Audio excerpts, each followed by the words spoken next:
সুপ্রিয় দর্শক শ্রোতা সকলকে আবারও স্বাগতম জানাচ্ছি বাংলাভিউ সরাসরি সম্প্রচারে। আপনাদের সাথে এই মুহূর্তে রয়েছে আমি শ্রাবণী তালুকদার এবং ক্যামেরায় রয়েছেন তোফায়েল আহমেদ। এই মুহূর্তে আমরা অবস্থান করছি বালাগঞ্জ ডিগ্রি কলেজের আশ্রয় কেন্দ্রে। আপনারা ক্যাপশনে যেমনটি দেখতে পেয়েছেন, এখানে রয়েছে 109টি পরিবার এবং এই 109টি পরিবারের অনেকের সাথেই আমরা কথা বলার চেষ্টা করেছি। কথা বলে যেটুকু জানতে পারলাম, এখানে বিশুদ্ধ খাবার পানির অভাব।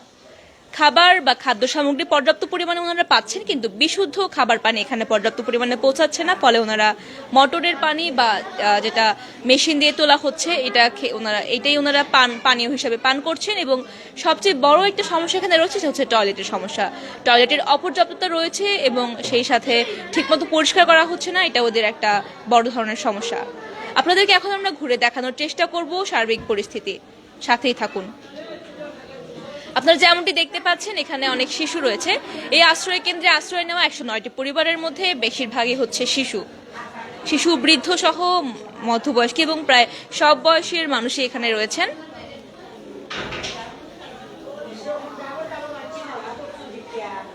কলেজের ক্লাসরুমগুলোকে আশ্রয় কেন্দ্র হিসেবে ব্যবহার করা হয়েছে এবং যেহেতু এখন পাঠদান কার্যক্রম বন্ধ রয়েছে, তাই ওনারা কলেজের ক্লাসরুমগুলোকে ব্যবহার করছেন আশ্রয় কেন্দ্র হিসেবে, নিজেদের থাকার জায়গা হিসেবে। এবং রান্না করছেন বারান্দায়, মাটির চুলা বানিয়ে অথবা অস্থায়ী চুলা বানিয়ে বারান্দায় রান্না করছেন।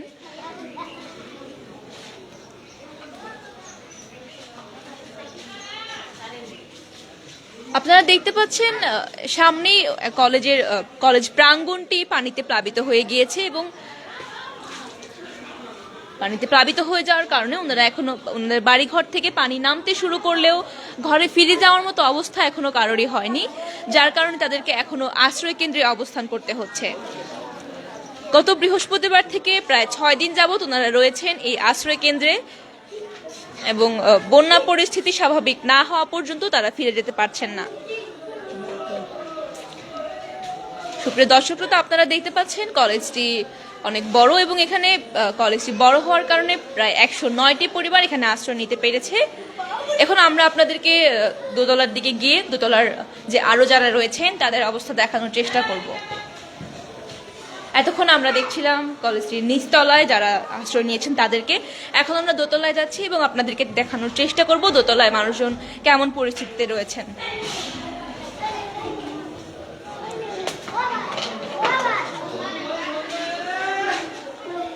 আপনারা যেমনটি দেখছেন, এখানেও ক্লাসরুমগুলোকে ব্যবহার করা হচ্ছে আশ্রয় কেন্দ্র হিসেবে এবং অনেকগুলো পরিবার একই কক্ষে থাকার কারণে ওনারা চেষ্টা করছেন আড়াল একটু পর্দা দিয়ে বা বিভিন্ন কাপড় দিয়ে আড়াল করে থাকার।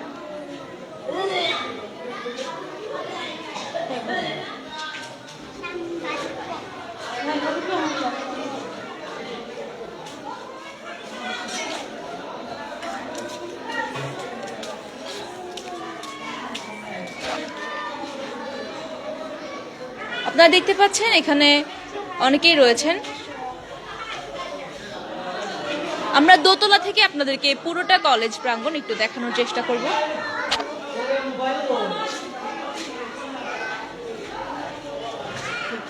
আমরা এখন রয়েছি বালাগঞ্জ ডিগ্রি কলেজের দোতলা, একটি প্রবাসী ভবনের দোতলা এবং আপনারা দেখতে পাচ্ছেন এখানে আরেকটি বিল্ডিং রয়েছে, ওই বিল্ডিং এও আশ্রয় কেন্দ্র এবং এখানেও আশ্রয় নিয়েছেন অনেক মানুষ এবং এই দুটো বিল্ডিং মিলিয়ে এখানে আশ্রয় নিয়েছেন প্রায় 109টি পরিবারের মানুষ।